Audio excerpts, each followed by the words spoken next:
and welcome to the Publishing by the Numbers podcast. It is June 18th-ish, depending on where you are in the world. It's always fun to say that because it's going to be June 18th here in Utah when we release this, but it's like June 19th for all of our friends that are in Australia or yonder. Yonder is the technical Western term for things that are, further than a spit.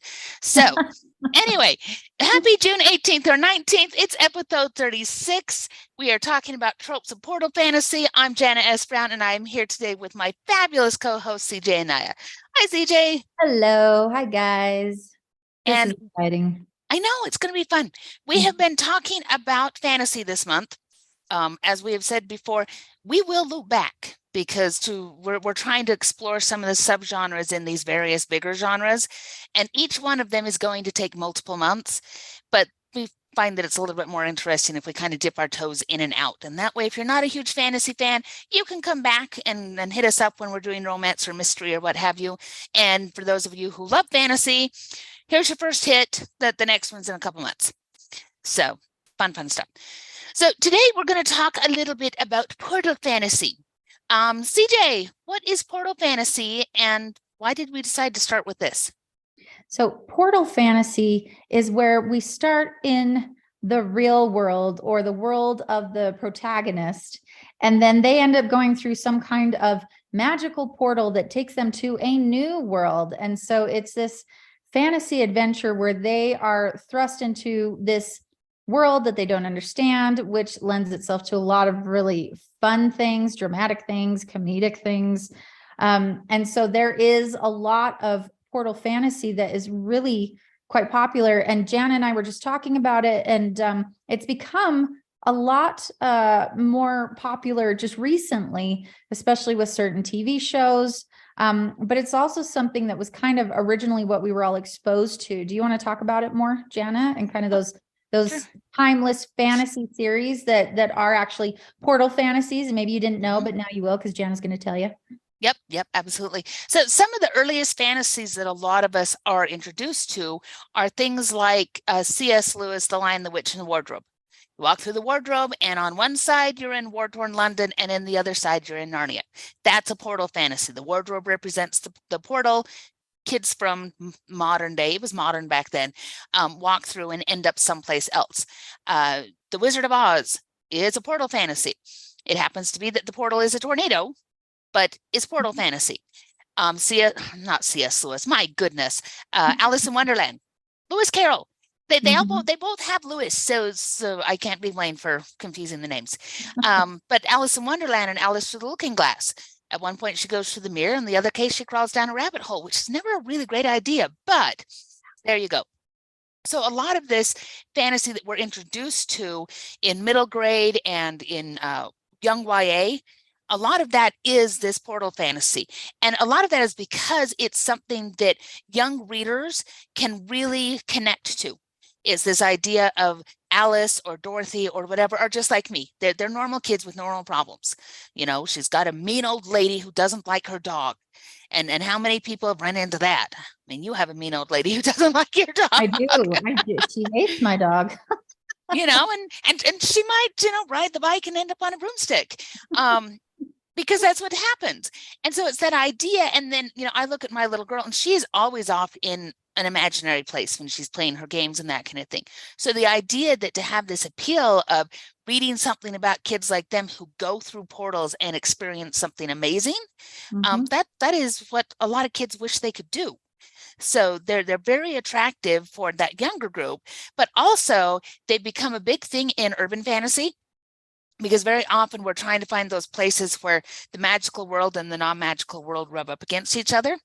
And sometimes it's a magical world that exists within our world. It's kind of a sub thing. And we'll talk a lot more about urban fantasy in another month.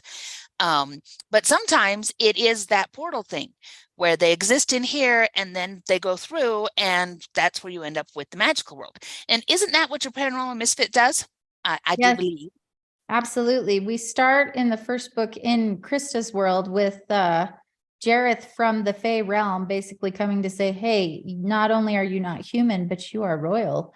And then they, in the second book, immediately end up heading back to the Fey realm because she's in danger. People are trying to kill her. Fairies are dying. It's mayhem, total and complete. And that's not the only But you way. want to read it because it's cool. Yeah, exactly. You do. It's not the only way in which they travel either. There are doors to different realms where they can go to different places.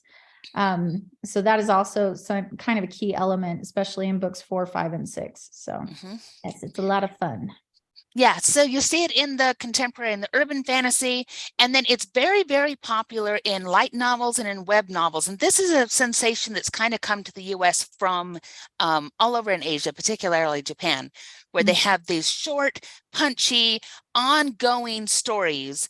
And very often they will ongo and ongo and ongo because they're turning them out very, very rapidly. They tend to be episodic, and people just sink into them and eat them up.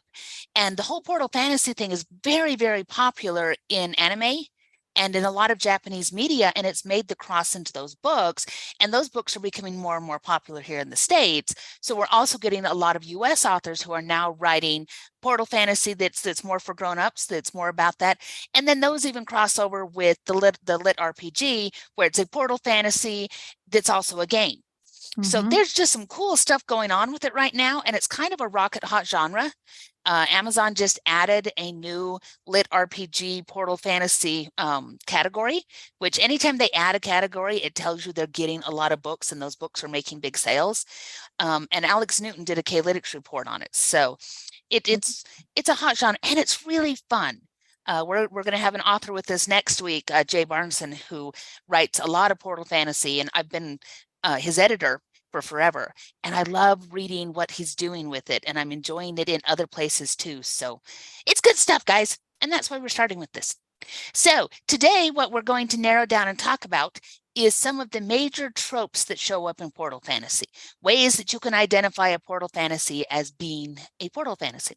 And we've kind of hinted at some, but now let's make it all official like. So, all right, CJ, take the first one. Where do we want to go with this? The first one is pretty much what distinguishes it as a portal fantasy. It's that your ordinary protagonist gets shoved into an extraordinary world, whether by chance, accident, or on purpose.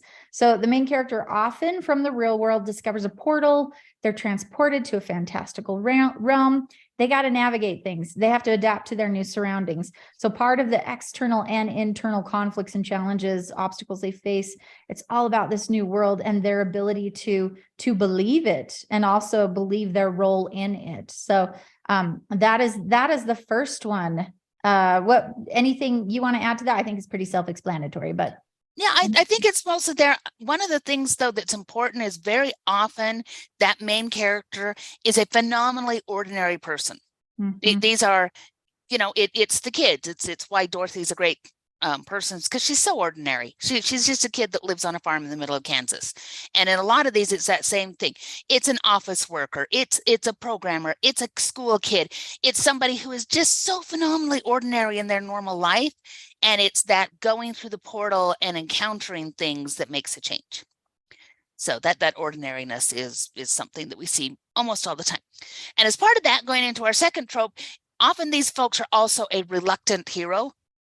And we get different kinds of heroes. You get the heroes who are very much into their role as a hero and they're off to save things. Ta-da! Then you get the reluctant hero who they've been shoved someplace weird, and people tell them, "Hey, you're royalty and you need to do the thing," and they go, "No, I don't want to do this. I just want to go home." That was because comes up over and over again. How do I just get out of here? That's all I want. And yet there's usually a destiny. There's usually something that they're supposed to embrace or something they're supposed to learn. In Dorothy's case, she had to learn to appreciate where she was. So it can be something as simple as that, or it can be, you are here to save the realm and to become the new Fey Queen and save everything, and it's great. But they will often say, I don't want to, this is crazy, I want to do it. So there's a reluctant hero. What else is that tied to? Well, you go from reluctant hero to also fish out of water, another trope, because oftentimes they're reluctant because they are a fish out of water. So you can actually put those two together very quickly. The protagonist is unfamiliar with the rules, the customs, magic of the fantasy realm. So there's a lot of humor involved in that, a lot of challenges involved in that. But because they are so ordinary in their previous life, and because they don't see themselves as heroic in this world and in this life, it's always a shocker to them when they are tasked to do something phenomenal. And that always involves a steep learning curve. So that fish out of water, it's almost very, it goes hand in hand with what they're doing. I do enjoy the portal fantasies where the hero is able to kind of get a feel for things, or maybe they have a natural ability or affinity to something. But in some aspects, there usually is a challenge in adjusting to cultural norms, social norms, the world building, the way in which they do things. So yeah, it lends itself to a lot of fun that way. And it can even be as simple as things like, how do you talk to somebody on the other side of the portal? I know that's always a big one of, would they speak the same language that you do? And sometimes they do, but I've seen some really interesting books where they don't. And so you've got just a complete cultural breakdown as to how do you behave? How do you even do as simple of a thing as communicate when you don't share a language? So the next two we've got on our list, I'm going to kind of wrap together because, again, they very often play off of each other. So we've got our fish out of water that doesn't want to do things, but they're a chosen one. They've got destiny going on. And destiny is really, really hard to deal with sometimes. And as part of that, you very often get, like you do with Paranormal Misfits, that hidden lineage, that really lineage. That's a funny word. But it's that hidden thing that they don't know that they're royalty, or they don't understand why it is that they're connected, and that all comes out. And so not only are they dealing with the culture and that kind of thing, but now they're dealing with how they look at themselves, to go, well, maybe this is the reason why being at home was always weird for me, because I'm carrying around in me the soul of an ancient sorceress, or I'm fey-blooded, or any of these things. And when you find that out, and then this lineage means that you're also supposed to fulfill some kind of destiny or quest, that can be a lot to ask. And it's interesting to see both the ones that really embrace it and that kind of follow right along Destiny's footsteps, and those who get to the destiny in their own particular idiom, where they're like, no, I'm not doing this just because some prophecy said it's supposed to be there. And they may still fulfill the prophecy, but they do it in entirely their own way. And I always love those. I love to see how smart they can be and how they can make their own choices and still take that responsibility and take that choice, even while they're still fulfilling destiny or helping the people that need it. All right, you're up. Where shall we go next? All right. So dual life, as in the protagonist is leading a double life. So it's that balance between the normal life of what they're doing in the real world versus adventures, responsibilities, and other things in the fantasy realm. And sometimes I played with this a little bit with the healer, where Hope is a healer. And so she's balancing this precarious gift with trying to also just be a normal teenager. So that is a trope that you can have a lot of fun and play with in that respect, because it's that conundrum, that internal conflict, and also many external problems when it comes to how do I remain normal and just be normal. And a lot of times these teens are fighting for normal because they are tired of the abnormal. They don't necessarily want to be laden with all of these responsibilities when it comes to magic or gifts or missions or quests or things that they are tasked to do. And so that double life ends up being a really nice vessel for character growth, and also opportunities for you to see different ways in which they interact with their magic, with their powers, the way they embrace them. So playing with that is very fun. How many days of PTO can you take off your job because you have to go save something, and yet you still want to have an apartment and a paycheck and all of these things in your normal life? A really good one for this is the anime Inuyasha. And Kagome goes back and forth, and she runs into this all the time where her mom is like, what are you doing now? And she's always coming up with these excuses, and how many times she's been sick. The teacher at school is just convinced that she is the most fragile thing on the face of the planet because her friends are always covering for her and saying, she's sick again. And she's not sick again. She's gone down the well and she's off having adventures. And then it's getting there and people going, no, you are not going anywhere until your homework is done.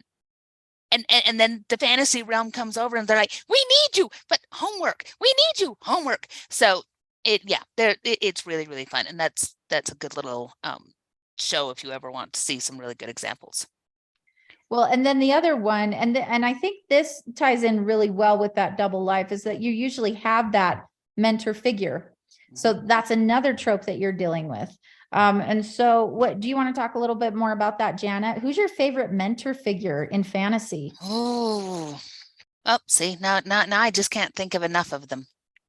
Because we'll talk to Jay next week, and in his Blood Creek Witch series, the gal who goes through a portal finds her grandmother on the other side, and so that's a really fun one because now there's this family connection going on, but she's also the one who is been in the other realm, is really seeped in the lore and all that kind of stuff, and gives them all the information about this is where you have to go, these are the people we can talk to, all of that kind of thing. So that one's really fun.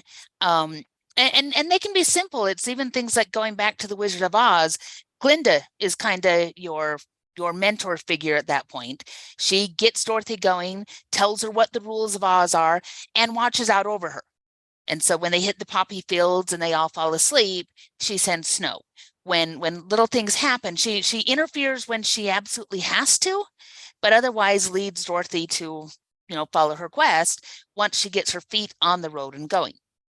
So you do see that often where the mentor figure may not travel with them the way like a Gandalf does, which also means that more often those mentor figures don't die in a gruesome way. So it doesn't always follow Joseph Campbell's hero's journey where the mentor must, poor Disney.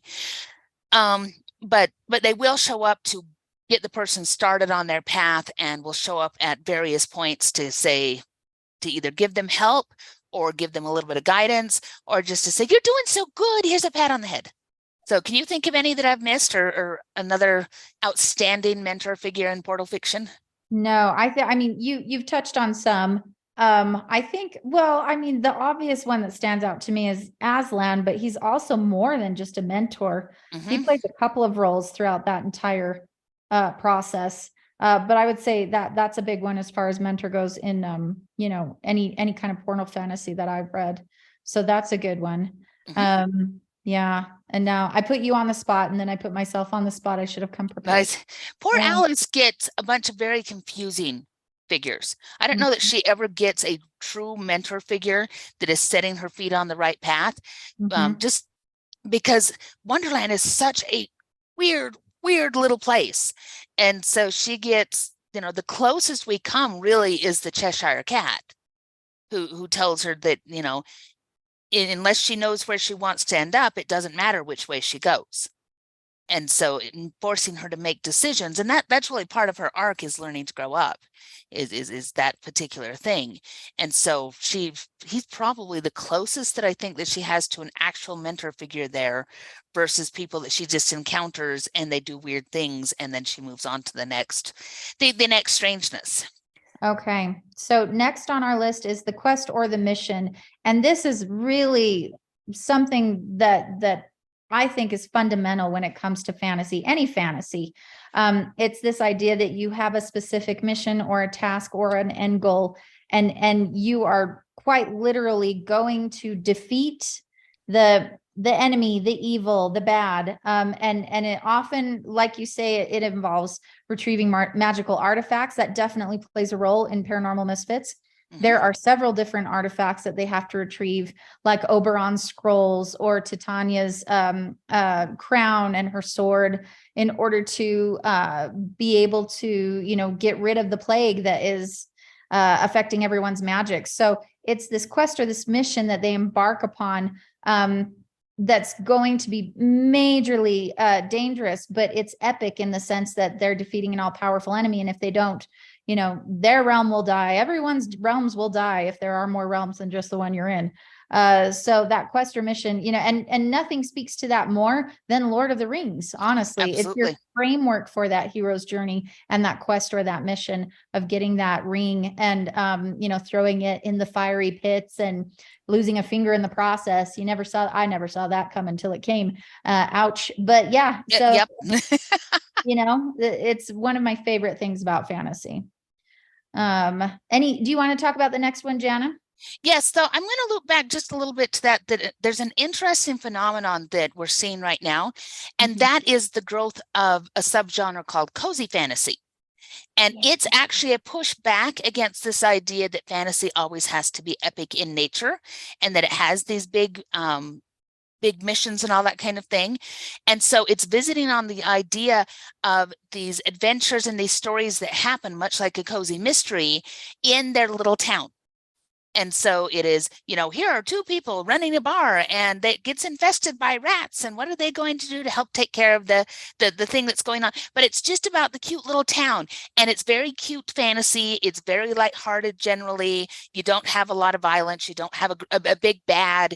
It's usually the misunderstandings that come from clashing cultures or this, that, and the other. And I've started reading some of it, and it's really kind of a kick because it's still fantasy. It's still very recognizably fantasy, but it does put a twist on that one big trope to say, instead of having big world shattering epic things, no, we're going to figure out who keeps stealing the ale. We have a hole in our ale barrel, and something's happening here. So that's kind of a fun, if you want to get away from that or try something that's a little bit more lighthearted, look up cozy fantasy, and you'll find there's a whole bunch of new books in it, and it's kind of just it's like fantasy popcorn. It's great. It's bubbly and light and might have sprinkles on it. So anyway, moving right along. One of the other things that we see frequently is having a love interest, either having two love interests when we get into the triangle that we've talked about before, where you have someone you're interested in the real world and somebody you're interested in the portal world. And so the person that's going back and forth having to make a choice between, the one means a life that's going to be very, very normal, and the other is a life of adventure. And there's pros and cons to both of those things.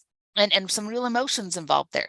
So it's an interesting play on the love triangle. People often get tired of the love triangle because it's like you're choosing between two really great guys, so who cares? Because the aspect of the two different worlds makes that choice a little different. It kind of twists that choice. Even more common is just when you fall in love with the person from the other side of the portal. And you have to decide, what does that mean? Are you going to go there and be with them? Are they going to come here and be with you? Do you both have to still exist in your own worlds, and you're trying to negotiate a romance where you do have to come back out and then go back through? So it's really interesting how they take relationships and work the relationships when you've got this portal going on and you've got, a really sexy Fey assassin who wants you to come and be his queen. So, ooh la la. Anything you want to add there? Well, I've also seen that not only do that love triangle, but also this idea of reverse harem. So that happens a lot with fantasy when it comes to love interests, not in just like the real world and then the fantasy world, but also within fantastical creatures. You've got your vampires and your werewolves and so you're looking at all of these different possibilities. So reverse harem has really kind of taken part of that trope and turned it on its head a little bit in that respect as well within fantasy. So, and other sub niches of romance, but yeah, definitely in fantasy. Yeah. Too. Yeah. Well, and it's interesting because we're seeing so many really strong romance tropes that are showing up in various stripes of fantasy. And there are readers who absolutely hate it. I get that. I hear you. I see you. I understand. There's a lot of folks that do that like just a light romance subplot, and really do not want to read, the elf secret baby daddy kind of thing. I saw one that it's like what is it? The Dark Elf Secret Baby. And it's a secret baby romance trope, but they're applying it to a portal fantasy where she fell through the portal during a drunk night, and there was woohooing that happened, and then she gets these babies, and it's like, that is not right. They take after dad, and they're all dark skinned with pointed ears, and so she has to figure out, what am I going to do about this? It's a thing, and it's getting great ratings. So yeah. All right. So should we bring it home with our top one, our Yes. number one or number 10, however you want to look at it? Yes, so it is bringing it home. It is quite literally returning home. That is the trope. The protagonist is trying to find a way back home, no matter what. And that's usually means that they're saying goodbye to all of the great, wonderful friends that they met along the way that helped them through their adventure. And, obviously my mind immediately jumps back to Wizard of Oz, because Dorothy cannot wait to get home. There's no place like home.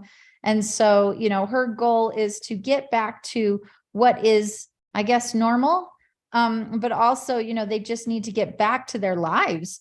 And so returning home is often also found in different types of sub niches of fantasy, not just portal fantasy, but in a lot of different types, because many times it isn't just that they're trying to get back to a different realm, but they are trying to get back to their life as they knew it. But within portal fantasy, especially, it's like, I would like to go back to Earth. I would like to return to the life that I knew with the parents I love, with, their dog and their, little cat, all of the things that, because they weren't necessarily meant to be there in this particular realm forever. It was just for that adventure, for whatever reason that they needed to be there. And so heading back home is their ultimate goal. Now, sometimes what happens is, even though that trope is there and that's the initial goal, want, and what they think they need, sometimes authors will put that, like, spin that on its head.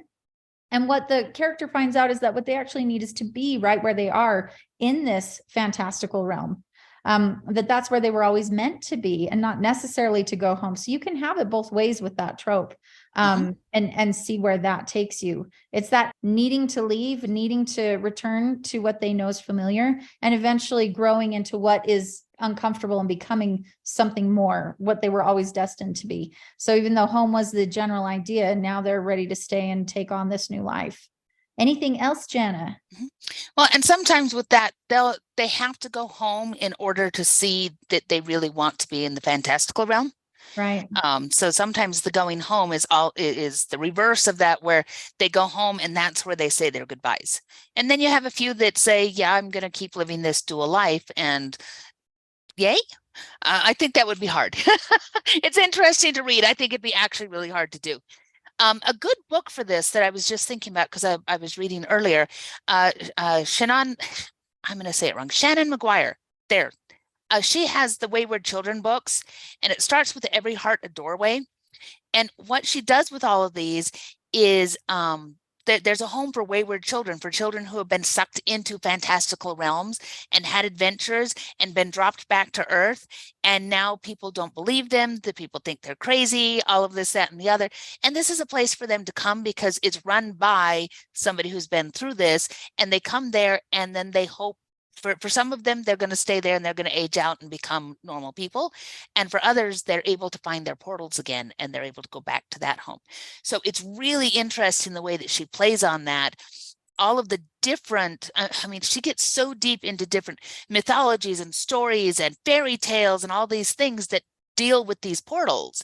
And you can see, sometimes she's kind of scrubbed the veneer off it, but you look really close and you go, hey, I've read this story. I am certain I know who this character is a stand-in for. And, even journeys down into hell and things like that you get from a lot of traditional folk stories, because that's a portal into another realm. So those are really, really good books. And like I say, I'm reading Beneath the Sugar Sky, I think is the one that I've got on my, what is it? Now I have to look. Yeah, Beneath the Sugar Spun Sky. But anyway, so those are really, really good. We'll put that in the show notes, because those are some really good options. All right. Anything else that you want to hit on tropes? Can you think of any major things that we've missed? No, I think we nailed it. Pat on Woo! the back. We are Love awesome. it when we nail it. All right, then. It is now time for our very, very favorite thing. Let us portal back into the real world and talk about our moments of irrelevancy. So my moment of irrelevancy is that you guys may or may not have noticed, because CJ is an editing whiz, but my connection keeps going up and down and up and down and up and down, because our current provider of internet makes me sad. It is not all that it is cracked up to be, or it is contracted to be. And if somebody is trying to run a podcast and somebody else is trying to download a Steam game, we're doomed, because both of those things just suck up too much bandwidth. So as of Friday, we're getting fiber. And that's supposed to be an extreme good thing in our lives. So fingers, toes, and whatever else crossed, we're going to have fiber on Friday, and it's going to make a lot of these problems go away. And I will be ever so happy.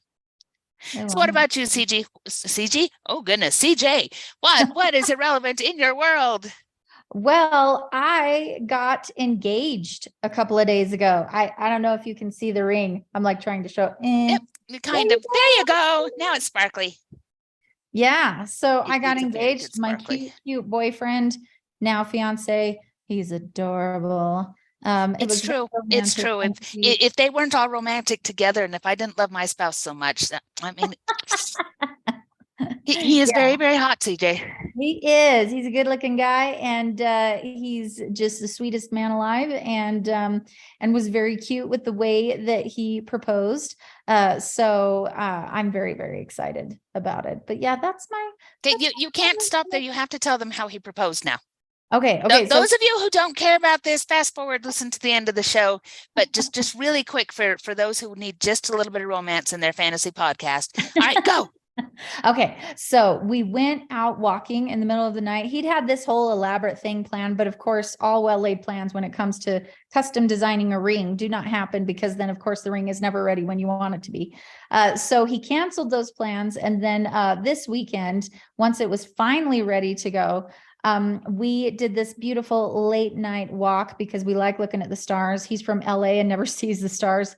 Pollution, it's a killer. And so we went stargazing, and we were looking for shooting stars. And unfortunately, the sky was not cooperating at that time. And so he said, pick out your favorite star. And so I did. And he said, well, it just so happens that I already got it for you. And then he got down on his knee and he opened up the box, and there was a little light inside of it that was shining on the ring, and it made it sparkle like a star. He's like, here you go, here's your star. Will you marry me? And I said, yes. It was so cute. I died of cuteness. As our good friend Corey said, I'm dying of cuteness. So yes, it was great. Yep. It's just, it's lovely. You know, even those who don't love a lot of romance, you gotta go. You gotta love that. It's you true. Gotta love that. All right. And on that phenomenally happy note, thanks so much for joining us, everybody. You can find the show in the show notes at www.elantumdigital.com and follow the podcast on YouTube or your favorite podcast distributor. If you enjoyed the show, please subscribe and leave us a review. We'll see y'all later. Bye-bye now. Bye, guys.